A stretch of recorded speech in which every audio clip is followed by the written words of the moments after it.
heard a weird noise. So I went to the window in my bathroom. And I, like, look out, and it, like, overlooks the window. And I see a bird there. And it's this tiny little finch. And I'm like, oh, it's actually kind of cute. And I was like, okay. And then I see he has something in his mouth. And I'm like, oh, he's picking apart at the screen wire. And I was like, oh, like, are you trying to come in? Or are you, like, building a nest with it? And he, like, made a little hole. And I was like, oh. And I was like, oh, that's what's in your mouth. And then I must have scared him or something because he kept staring at me. And then he pooped. And then he flew away. And I said, oh, okay. Okay. I still can't believe I got bird poop on my water bottle. Oh, you did? Yeah, I was walking back to the parking garage after playing downtown, and I saw the white, like, come down. I'm like, oh. But then I didn't think it hit me. I didn't feel it, like, on my person. But then I look in my bucket where I was carrying my water bottle, and it was luckily, like, on the lid. It wasn't on the part that I put my mouth on. But I was still like, I don't feel like I can even put my mouth on this until I clean it now. Absolutely not. No. Even if that's the lid, and the lid will go far away when I'm, like, actually drinking out of it. But I'm like, nope, I can't touch this now. It's contaminated. Bird poop apparently is, like, very disease-ridden, and I wouldn't touch it. Not at all. No. So. No, luckily I have napkins in my car. I got it cleaned off and then had to wait till I got home and thoroughly wash it. So I've never had that happen. I don't know the odds of that happening, but it did.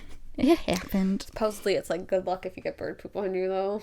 I don't know if people just said that to make themselves feel better, though. That sounds like something that would be it's good for luck. that.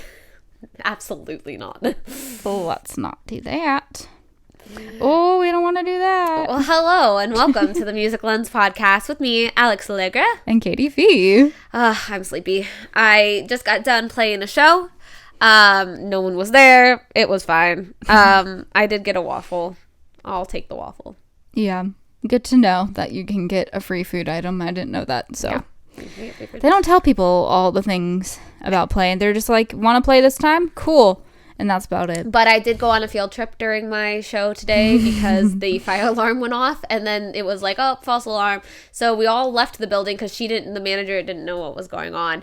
And poor thing, she was so stressed. And I was like, I'm fine. I don't have to play. And I was like, oh, I'll go downstairs. Like, not that I don't love playing. I mean, but there's a difference when you're just, like, doing these gigs to, like, kind of supplement some income. And then you're like, okay. And like I said, no one was there. And it was kind of like, I'm playing to a literal empty room. So I had a lot of fun with it myself because I started playing all the songs that I'm too afraid to play because I'm like, let's try out some songs, sure. Yeah, that's when I start just, like, practicing ones that I don't do very often. Yeah. Like, I was there the weekend before, and there's this couple, and the guy's like, so what happens after we leave? Do you have to keep playing? Because they're the only ones in there. I'm like, I'll just, like, practice things I don't play very often, try out some new stuff. Technically, yes. I mean, I still, like, played, but I was just like, I didn't say anything because I was like, no one's in here. And so, like, every once in a while, I'd be like, hopefully the staff's okay. Like, right. Say, like, hope we're having a good day. But it's like, you don't give, like, your normal spiels. And then, but, like, you also have to play, because I was like, maybe I should just take a break. But I was like, well, like, if somebody comes in and they see music, they're more inclined to stay. Right, so yeah. it's like, or, like, you get off the kinda elevators, you can and hear plus, if there's technically, music. you're booked for the whole 3 hours you're supposed to play. So I was like, I'm not going to not do my job, because technically it is a job. Like, you don't stop being a waitress. I was like, all the waitress staff there don't stop becoming a waitress just because no one was there. So I was like, okay, I should take that seriously, too. And I was like, okay, it's my job. Just because no one's here doesn't mean I wasn't booked to play. And so.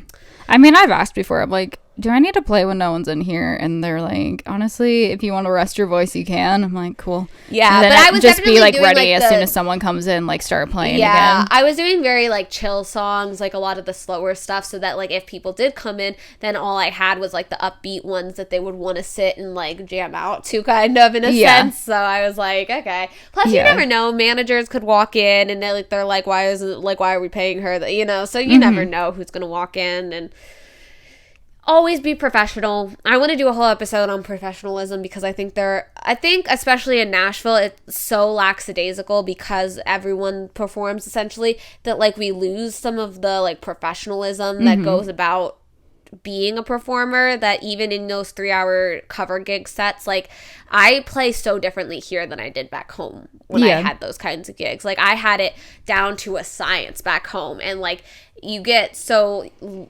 lazy in a sense here because you're like relying on other people to like request songs, or like you're really like you're changing it up because you're doing it so often, or like it's a very different kind of vibe. So I feel like it would be worth talking about like what actually is expected of you, and like just because everybody else in the room isn't doing it doesn't mean that you should not do it. And I think I've definitely let some more like I said, more lackadaisical habits form because of my surroundings of people. And when I first came to this town, that was the one thing that impressed a lot of people, was how professional I was. And it makes you stand out a lot if you're ready. And it's always like, sometimes I like want to just throw on a t-shirt and jeans, and I think about the fact that it's like, if this was any other job, and they always say like dress for the job that you want to do, and then I feel like, okay, this was fine for today, but like today I wore an actual show outfit that like I was still very comfortable in, because when you're playing at these bars for cover gigs, it's like you're there for so long and you want to be comfortable, because also like nobody's looking at you, and you feel a little odd when you're like dressed out to the Stadium Nines for a show at this bar. But it's also like, you know, again, dress for the job you want. So sometimes, you know, you do have to like, that's why I also just try to find some like good combination outfits, and now I have a couple like solid statement ones that I'm like, okay, this is like a show outfit that's like jeans and a shirt, but it's like elevated jeans and a shirt because my whole brand is sparkles, so it's like very sparkly. So yeah I don't know, I definitely am what do you call it, guilty of doing like just t-shirts and shorts, but then usually I just put boots on because I feel like that's country for, but it like, works for your aesthetic a little bit more too. I feel just very like, oh, I really didn't put any work like in. If guys can do it. That's why there's a whole thing too. So I'm like, let's talk about professionalism in another episode, because I'm like, there's a whole big thing on like the sexism level of that is just like ridiculous. I mean, so obviously love Eric Church, but he had like a sweatshirt on for Stagecoach. It's ridiculous. It bothers me so much, and that's why I'm like, when I was talking about the Met Gala and all that stuff as jokingly last week, I'm just like, I don't want to see another man just walking a red carpet in a suit. I don't. I see that every day from every CEO around here. I don't need to see it from you on the red carpet. Make a fucking statement. Make a look. Or have some fun colors. Like I'm sorry. You're not doing anything. The fact that you finally put on an outfit that wasn't jeans and a t-shirt, congratulations. But that's not like, it drives me crazy. I know. And it drives me crazy. Anyways. That's not what today's topic is at all. I mean, we have a couple things before the, like, I guess main topic too, but we just did some current event updates on our last episode that we recorded a couple days ago that you guys will hear Monday. The timeline for us makes sense, but it's not going to make sense when you guys hear this. So, yeah. I'm going to pull up the calendar. Yeah. So when you the episode coming out May 20th. Episode 14. Yes, episode 14. When you guys hear episode 14, we recorded it a couple days ago. This is episode 15 we're recording. Ironically, the second we got done, I checked Instagram and we had this news update about what we talked about in that episode. And we were like, you know what? We'll just keep it. We will put it out, and then we will give you this update a week later. So here we are. Yeah. So, yeah, and it's weird time-wise of, like, when we're posting our Tuesday news day with this stuff, too. But it's fine. It'll be okay. Because I think this is the Tuesday news day that will be after episode 14, so before this episode. But so you'll see it online, and then you can hear us talk about it as well. Yeah. So wait, before we do that though, I have some questions for you. So fun facts for you. So since I was downtown on Broadway, let's talk about it a little bit. We're gonna do a whole episode on Broadway itself, because right now Morgan Wallen's about to open up his new bar. Yeah, in like 4 days. When we're recording this, Memorial Day weekend. They were doing promo for Lainey's bar outside. The guy was like filming like the exterior and stuff. So I wanted to tell you that.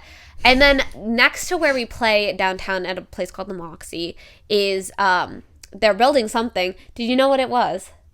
I found out today. That's why I was like, do you know that they're building another bar next door? It's like, so if you go down where the Kid Bottle Rock's, Blonde? Yeah, it's called Bottle Blonde. Because what is it? I don't know what it's going to be. I just know the first time I played up on the rooftop at the Moxie when construction had started, I'm like, oh, what's that? And they're like, oh, it's another bar that they're building, and it's gonna block our view because the rooftop. The point of rooftops is right across. Views. Yeah. So you're supposed to be able, like, the point is you can see like the river and you can see the stadium across the river, have this great view, and they're building taller than the rooftop of the Moxie, so the view is gonna go away. And Kid Rock's is already taller than the Moxie or FGL, whoever's next to us. Kid Rock, but it's like that's not the point. I think the viewpoint is supposed to be for like towards the river, so which is so nice because when you're playing, especially now where they moved us, like I have a song I sing, Kenny Chesney Setting the World on Fire during my sets normally, and I always am like, oh, I saw him play this at the stadium, I forgot how great this song is, and I could see it right from where I was sitting, and it was just like this surreal moment, and now I don't get to see that anymore. She said the management and stuff like kind of fought and tried to get it to where they can't build next door that high and stuff, and obviously lost. So, but the crane, there's a law about like you can't have a crane on both sides of the street at the same time for safety purposes, so they had to wait for Chiefs to be done before they could start building that one. So that's why it was just like a giant hole for a long time. I was like, why is this one and no one's talking about it yet? Morgan and Laney's have gone like that. So I was like, what is Laney's is already, like, they didn't have to build a new building. They just need to rebrand FGL House and update it. Oh, so they're not, like, gonna gut it completely? No, I don't think so. I don't know. I thought there was potential for, like, the mezzanine level where it's, like, the level that looks down on the main level becoming, like, a whole floor. But I don't know if that's actually happening. I just thought that from what I've heard, it sounded like that might be a thing because I heard capacity might be higher. But I don't know for sure. You know what they should do at Laney's or somebody, especially because FGL House used to be such a big hotspot for people to go, and then with like it just be everyone else popped up bars, so then it just kind of became a little less. But there are a couple downtown that already have mechanical bulls, I know, but they should have like either a mechanical bull or something like that, like a fun draw, because I think everyone would go to Laney's then. Right. I mean, there's a couple downtown already, but it'd be or something another like one that that. has it. You don't even need a mechanical bull. Something like it, though. That would be so fun. Mm-hmm. Yeah. I'm like trying to think of like with her brand, but then like everyone in town only just says she has a nice ass, and I'm like, don't do something with that. So yeah, bell bottoms. Yeah, like ride the bell bottoms. Something that would be weird. No. No. I know. I couldn't help myself. I'm sorry. Yeah. Yeah, but we'll do a whole episode about Broadway at some point, history, and then just also like kind of talking about as musicians playing downtown, our thoughts I didn't dive on different into things. it for the purpose of knowing that we were going to do an episode based around us playing there. So that's why I didn't add it to the history. Plus, a lot of the stuff doesn't really revolve around like the history in downtown. So like I wanted to talk about Music Row specifically and like the business end of it all. So like you guys were wondering why I didn't cover that. There's a reason. Yeah. I smart. I think you good. Okay. I got all right. Do we want to go back into the news update thing then? Sure. Okay. So in last week's episode, we talked about like Spotify reclassifying their subscriptions into bundles and how that was going to result in like less royalties for songwriters, like estimated at over $150 million worth of royalties going away. And so we finished recording that episode and we get like, I think it was an Instagram post, but also as members of the MLC, we got emails being like, hey, the MLC is suing Spotify because of this. So that's the update, is that they are suing Spotify because of the reclassification into bundles. Let me see. They literally have the link in the email to the full complaint. It's like 23 pages. I started reading. I was like, I get it. We're going to be done. I think I was going to pull up the email too, though, because it has like headlines, I guess, or questions answered of like, why did the MLC bring this action? So I guess I could just read those ones for summary and then see if the article has any more details that are relevant. Why did the MLC bring this action? Beginning in March 2024, Spotify asserted its premium, individual, duo, and family subscription streaming plans were now bundled subscription offerings because those plans included access to audiobooks. Applying the rate formula applicable to bundled subscription offerings results in a reduction of the service provider revenue that Spotify reports, which results in underpayment of royalties. MLC believes Spotify's position does not comply with applicable law and regulations. The MLC has statutory authority to address Spotify's non-compliance with its royalty payment obligations. The MLC is taking legal action to enforce these obligations and ensure Spotify pays all royalties due from its use of songs on premium plans. And so, like, what I gathered with the article and with this stuff, it's like, I guess the MLC, because it was created by the Music Modernization Act and all this, they're the ones that have that authority to take legal action, not just against Spotify, but just like anyone in general that is not paying the royalties they're supposed to. Oh, to okay. songwriters, because they sued Pandora before too and stuff. So they're like the checkpoint of like, yeah, if you're not actually following what we have come to agree to. Mm-hmm, yeah. Oh, that's why are legal efforts important? As sole entity authorized to use legal efforts to enforce blanket license terms. So that's basically what I just said. Yeah. Good. Okay. And it's their legal responsibility to take action on behalf of our members when we believe usage reporting and royalty payments are incorrect. And so they filed in U.S. District Court of Southern District of New York, and Spotify now has the opportunity to respond. And then after that, the court will set and manage a case schedule for the proceedings. So, like, once all of this is done, they said they'll update the members and kind of give a summary of what's going on and any appropriate, like, royalty adjustments based off of what the results will be. So, that's kind of where they're at with it since they just filed. So, nice. I'm not sure how long it will take for results, but good on them for I'm sure standing up for songwriters and publishers. Yeah, this won't be like a 1 month or in the next couple days. Like, it'll be a while before we find out some things. I'm sure. Because they're arguing that it's the same service that it was prior to March 1st because, like, you could already have, I think it's like 15 hours a month of audiobooks, and that was already part of it before they reclassified and stuff. Right, and yeah. So they didn't really change their offerings. They just reclassified, but they still need to pay what is owed. So, yeah. But I think this is the article I'm going to link to the Tuesday News Today, which will be out by the time this episode comes out. So it will be in our Instagram highlight story reel for Tuesday News Day will be the link to that article. So moving on. The other, I don't know how that sounded when it's like was still swinging towards me.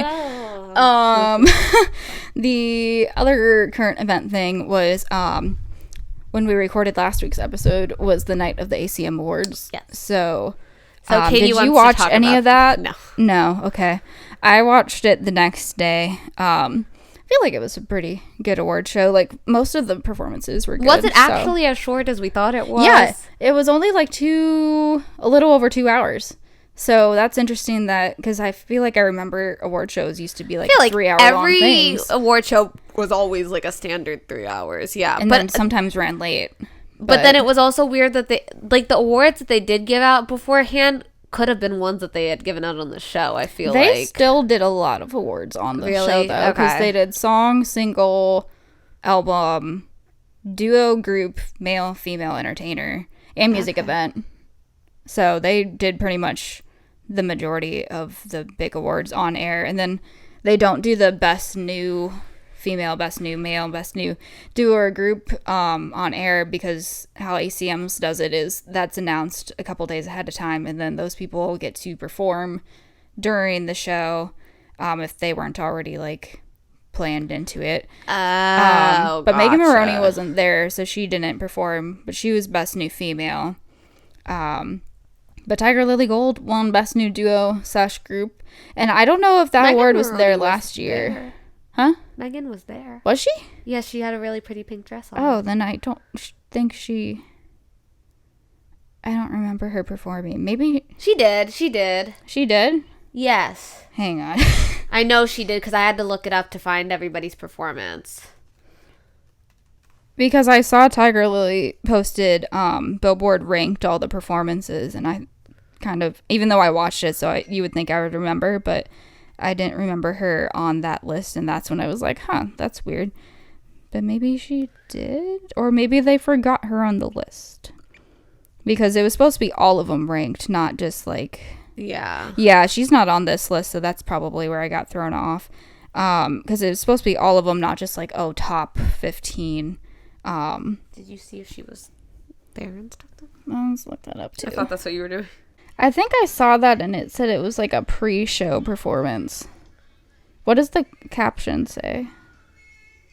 Live at the red carpet. Oh, so that's weird. So you would think that's she would what get she to did, play yeah. during the show.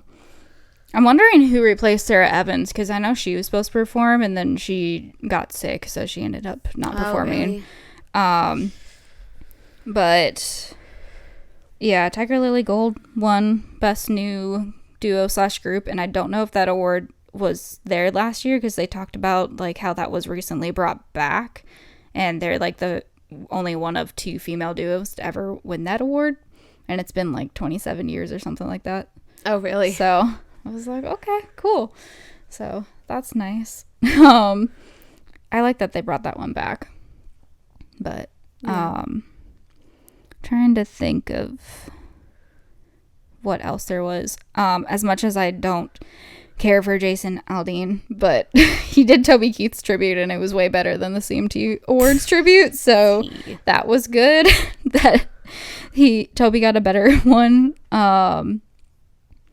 Yeah, so my favorite part was Ashley McBride and Noah Reid presenting When they did single the little, event of that the year. was cute, actually. That was, yeah, I liked the little song. I couldn't get away from it. It was everywhere things. on my feeds. I was like, I shared it too. I commented on her TikTok about it because one of the things that she said was, and the nominees are all guys again.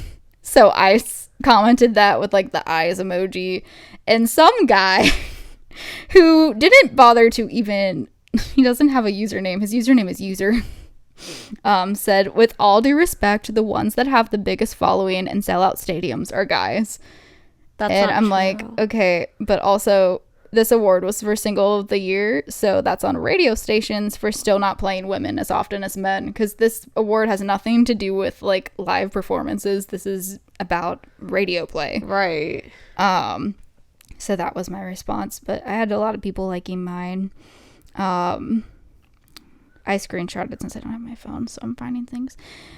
He said Lainey Wilson took like 4 awards last ACMs and beat Morgan Wallen, Zach Bryan, and Luke Combs. There aren't that many women artists, and I'm just thinking there are. That's the whole so problem. many. They just don't get the same time and attention on radio that male artists get. So it's just like, I'm done with you. If you guys want to know, like, the whole point of why any woman gets mad is the fact that Casey Musgraves swept at the Grammys, and literally they don't even play anything. They never really did besides her first record. Like, Maren Morris, same thing. She got booted for no effing reason. And she, like, Kelsey Ballerini, same thing. Kelsey Ballerini should be doing her own stadium tour. She's just as big as any of those guys. It's just ridiculous. Right. Yeah. There was a girl that said, this is why I stopped listening to country music. Women do not get the airplay and credit they deserve. And I just liked the comment because I was like, I kind of got tired of responding back and forth with people. So, but I kind of wanted to be like, don't give up on country music. Just like support women in streaming. Like, since they're not played on radio, then just like stream their music and then you can listen to all the women you want to. But, that kind of made me sad that she's like, I don't listen to country anymore because they don't play women. I was like, oh, come back. Phone just going off. And then there was another TikTok. It was another podcast. I don't remember their name. Ashley McBride has done, sorry, just to get on my soapbox one more time. She's deserving of every single effing award, and she doesn't get any recognition. And she is insanely talented. Right. Like, ridiculous. Whatever. It came up on my feed. I don't think I sent it to you. I think I thought about it and then didn't. But for whatever reason, I don't know. But they were saying how it felt like it was a must be present to win situation this year because it seemed like the Lainey Wilson and Jelly Roll show to them. And they're like, Morgan Wallen wasn't there, Luke Combs wasn't there, they didn't win. I'm like, excuse me, Fast Car Luke won. Combs did win, yeah. That's point one. Two, that's not how this works.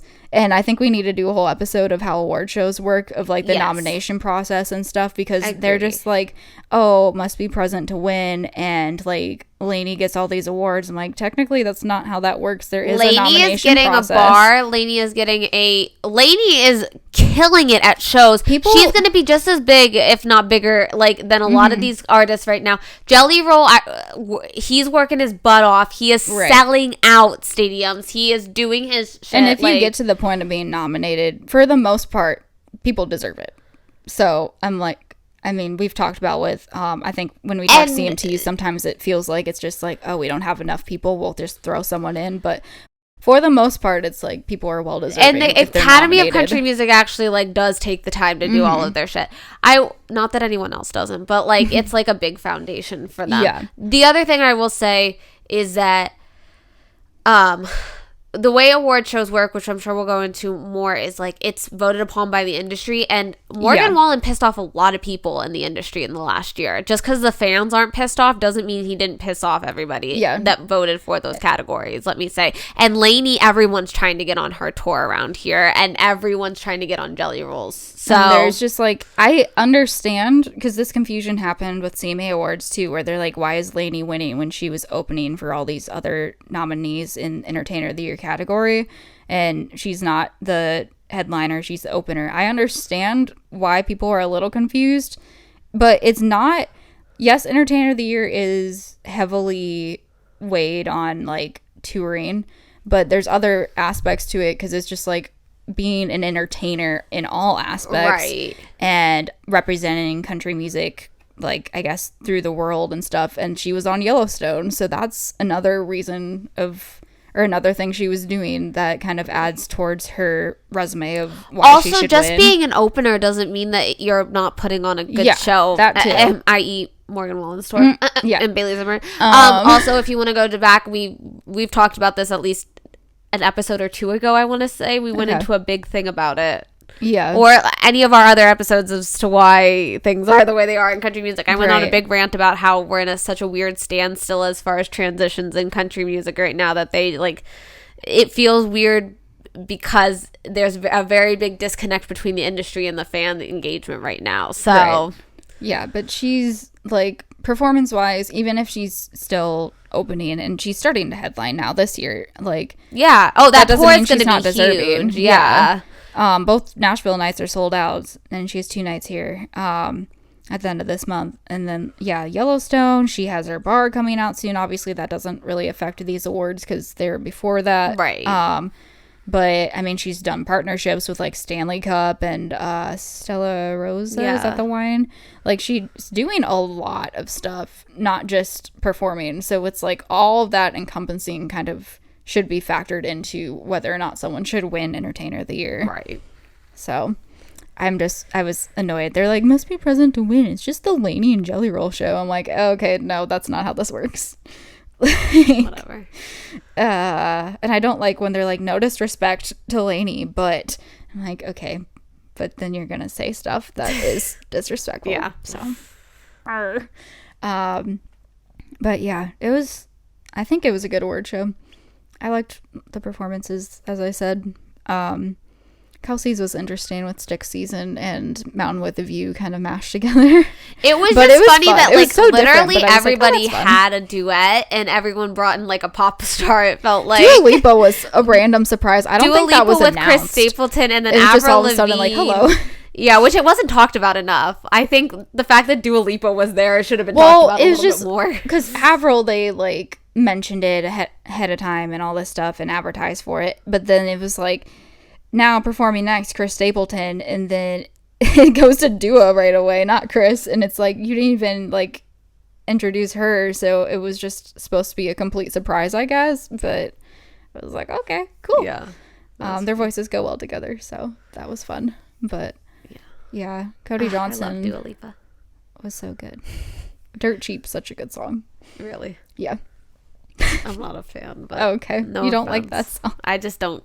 I never jived with his music. That's fine. Okay. There's I nothing just think against it's very anybody. well written, and it's another one of those like double meaning type things. So yeah, that's what Billboard put as the #1 performance this year. Really? And I was like, honestly, probably, yeah.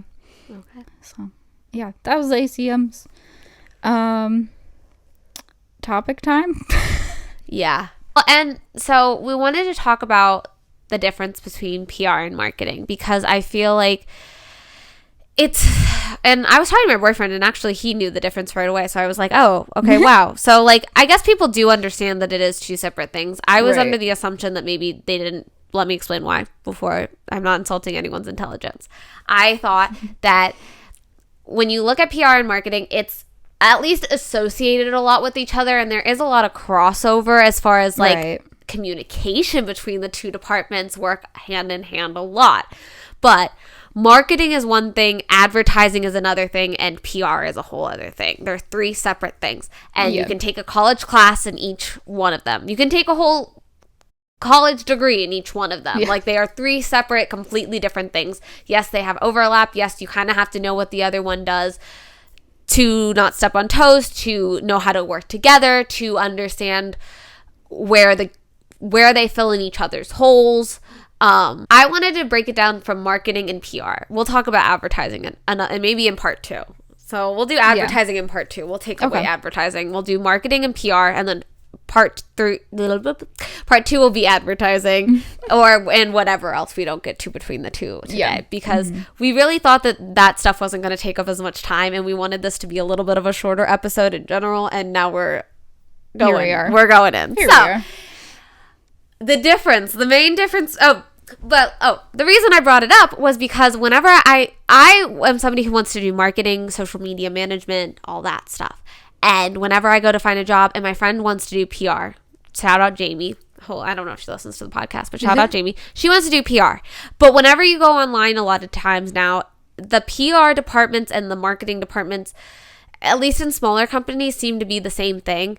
And it's very frustrating because they're both full-time jobs in themselves. I mean, marketing can even be broken down into a full-time job of like your social media versus like Right. your actual marketing team, like the digital component versus like the standard marketing. Yeah. So like there are so many different layers to all of them at this point because of technology, because of where you are in the industry, and specifically in the music and entertainment space, it's a lot different. When you're talking about a corporate marketing job, it's very standard. You kind of do everything. Sorry, I hit you. You just hit my knee. Because it's like you're not doing as much, whereas like if you're already in the creative space, you're doing a lot more creative. Yeah. If that makes sense. So let's talk about it. Let me pull up my notes. So the main difference is I have a thing. So I have a thing. PR, or public relations, is a strategic communication and marketing discipline that focuses on managing and shaping an organization's image and reputations in the eyes of the public, including customers, stakeholders, and general public. PR is not advertising, but rather it involves creating and maintaining a positive public perception of a company, brand, or individual through various means, such as media coverage, community engagement, and other forms of communication. So PR is heavily communications. So like my mom, she helped a lot with this because she works in communications, so she understood how to train me in the PR world. PR is as an artist, you're prepping for press, you're prepping for interviews, you're prepping for press release, your public persona, the brand that you have created, how is that ingested into the public's digestive system? How are they intaking you? How are they looking at you? And then people think, oh, how are they looking at you? That branding of it all, that's marketing. And so then that's when the lines start to cross of like, oh, Right. PR and marketing are the same thing, but they're not, because marketing is, gotta pull up the phone again, because Official definitions. we got PR is the communications part of it. You're writing your press releases, your Interviews. getting the interviews ready. You're showing the public what they're seeing. You're telling the public what they're seeing as an artist. Let me find the mark. Sorry.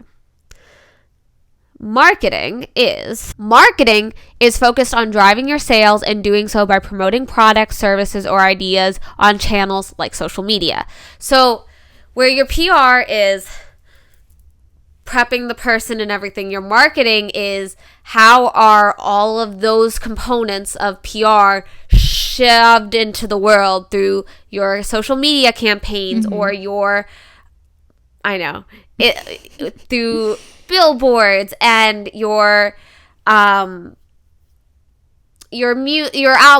artwork and all of that stuff. That's all marketing. So like all the graphic design work and stuff like that, that's going to be your marketing. So to keep it simple, marketing is focused on driving sales. PR is focused on maintaining a positive reputation. So your reputation is like the more important things. So now we're going to go through some key aspects of PR and marketing. So media relations, building relationships with journalists, bloggers, and other media professionals to secure media coverage. So like I said, your TV interviews, your podcast interviews, your media stuff, anything that involves an interview is going through your PR person. Their crisis management. So your artist threw a chair off the roof. What do you do? So you're the person that's making the big blanket statements. You're sending out, this is what we're going to say about the situation to the marketing person, who is then pushing it out through social media channels. When I did my PR class, a lot of the things we did was our one sheets.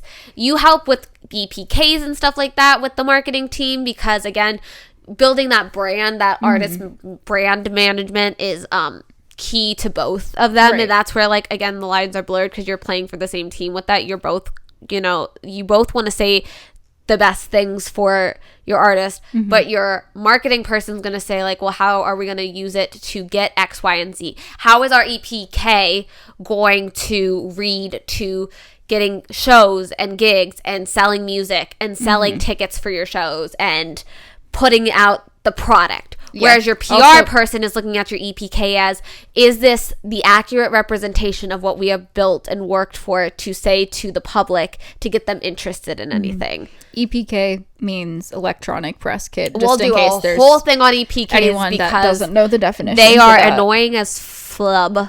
So yeah, electronic press kit, because it used to be a thing of like a physical press kit that you would be mailing out to radio stations, to literally anyone that you're trying to get all these things from. Yeah. For a simplified version or non-specific version, but electronic, because nowadays everything's online, so that's you should have it tied in with your website and stuff. But again, EPKs are a whole episode all themselves because mine's they're just like pain in the booty. Yeah, mine's a page on my website, and then it's just password protected, so that way I only give out the password to the people who need to look at it. But that EPKs are a big way to, like, again, get things like shows and bookings and those kinds of things. Yeah, and you can curate your EPKs towards different things. Or so your PR person is going to look at your EPKs and your one sheets and all of that stuff for, like, oh, you have a new song coming out. You write up a press release for it, which is like, hey, X artist is releasing this new song. This is what it's about. This is a bit of their history. A one sheet is your history, past performances, some pictures that are authorized to use that they can download, and all that stuff is getting sent out to, like, your radio stations and your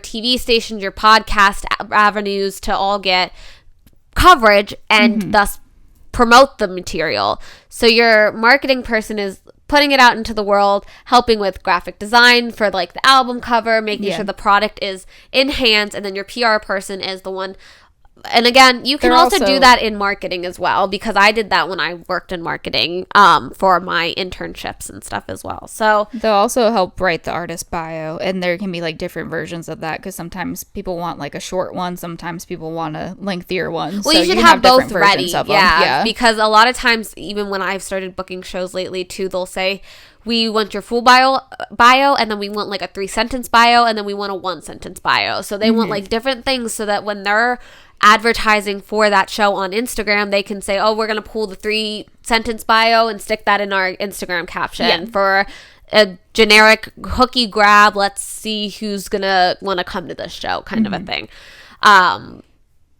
Again, they all kind of work in tandem, but so it is hard to draw those lines sometimes, but again, also just recognize for people that are trying to hire that they are separate things sometimes, and that it's important to note that.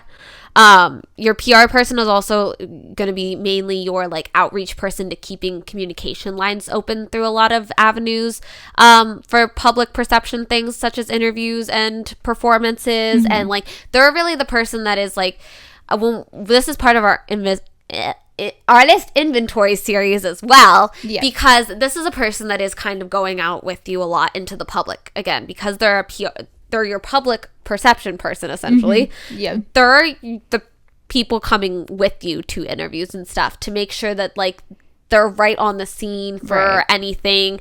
They are the people that if you said something in an interview that you weren't supposed to and they have time, they're talking to the people behind the scenes and like, hey, you need to cut that part out. Like, yeah. Or if it's like, I've done a lot of virtual interviews lately. So, not lately, but like for, I'm tired. Sorry. For my album, like all of that was virtual. If it was like an interview of like face to face, it was over Zoom. And so then, my publicist that I worked with, Anchor Publicity, Colleen. Yes. Shout out. Shout out, Colleen. Colleen.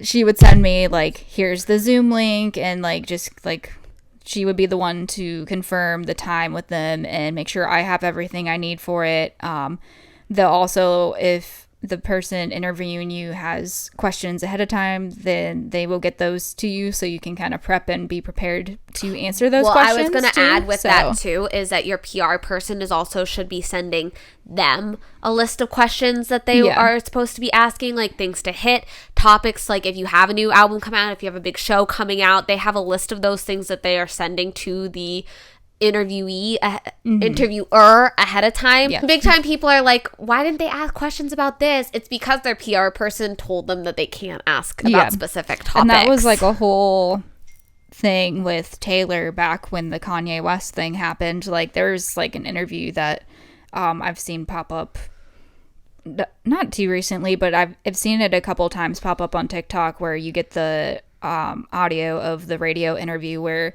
they were told not to ask about the Kanye West incident because she already said her public,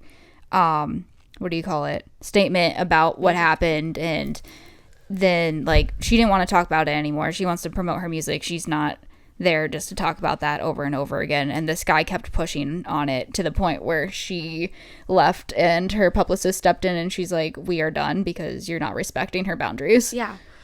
I had to practice with my mom in the car on the way to shows. Like she would ask me, so tell me, like, who are you? What's your music about? Like she would give me the questions and we ran those until they were like solid, like one-liners that you could spit out no matter what. And honestly, it's really good to have a PR person that wants to prep you like that. It helps when you're off guard, when you're nervous at all, it comes out like second nature, and then you don't even have to think about it. And I got really good at then being able to take control of situations and being able to twist when I didn't like the direction that things were going in, and then you can kind of work your way back into, because at the end of the day, you're kind of in charge of, like, it's a back and forth of who's in charge of the interview, but like you want to be able to say what you want to say, and so like being able to know how to guide a conversation into the areas that you came on a platform to discuss said topics is important.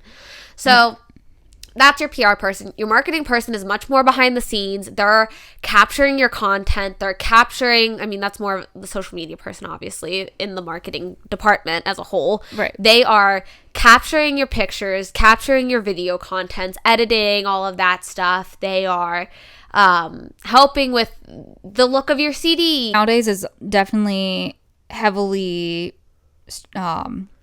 Your marketing focused on like digital and like online presence, social media, but there still is like physical marketing as well. Your billboards and stuff are still a big CMA thing. Fest doing the spray paint stencils on the sidewalks.